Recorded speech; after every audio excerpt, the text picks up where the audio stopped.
How focused would you say you are?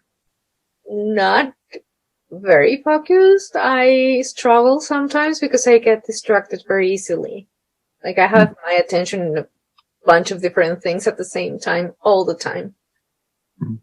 And it's always been like that, or is it just? I think it's always been like that since I was little. So, yes, I cannot pay attention to one single thing at the same time. I think my classes are the only thing I really pay attention, like undivided attention. How focused would you say you are? Like, how focused would I say I am? Like at work? Just in general, like your ability to pay attention. So I think at work, I've developed a pretty strong ability to pay attention. And I think outside of work, my mind can wander, but I like that. I think it's part of the creative process. I'm also a multitasker. And I also feel like I'm oftentimes not only trying to focus on myself, but focusing on how are other people interacting with each other, what are their experiences. So I would say at work, I can be pretty focused. And outside of work, it can be more of a mess, but I kind of like that. Cool.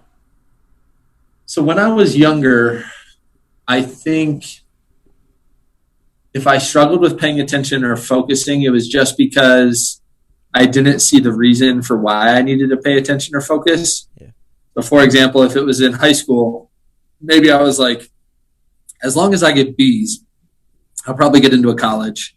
And so I could focus a lot more and maybe get A's. But to me, it was like, I didn't really see the reason for why I should try as hard as I probably could have. Mm-hmm. I think now, if I struggle to focus, it's because my job has so many different responsibilities. And so, like, just imagine, Angel, like, say I just got out of a meeting and I had to fire somebody. And that's just an example because it's actually something I don't have to do a whole lot.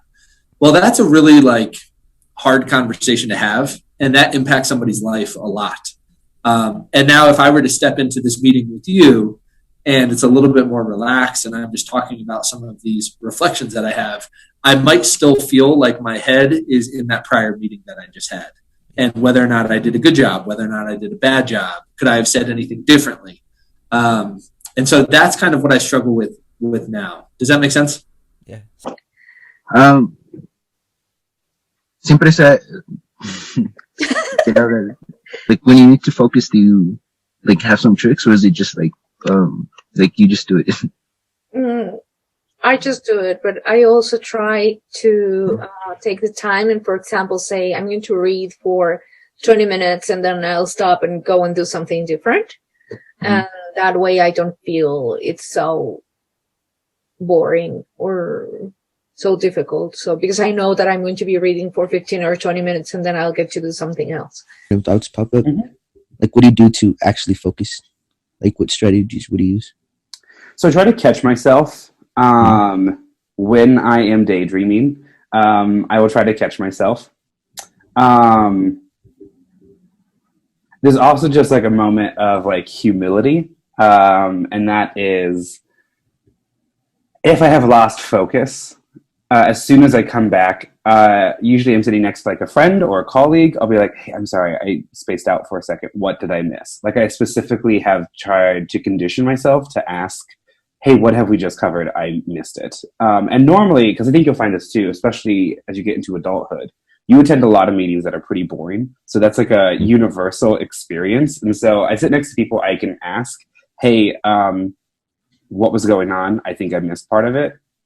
And the more you do that, the more you get conditioned to like asking people what's been going on after your daydream, then the more aware it becomes. I think the more aware you become that you are daydreaming, right? Because daydreaming is such like this interpersonal thing that just like happens in your own mind. And so when I catch myself doing that and then I ask someone sitting next to me, hey, sorry, what are we covering? I just spaced out for a second. Well, it makes it easier to snap out of that daydream because now I'm building in like a second person into that routine. Does that kind of make sense?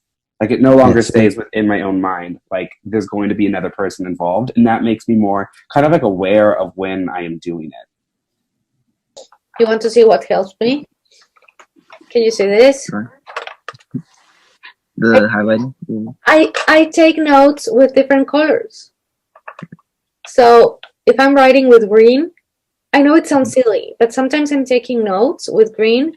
And if I notice that I'm getting tired or bored because what I'm listening to is boring, then I change to blue and then to purple. And it's funny, but just a little change Mhm. helps you come back to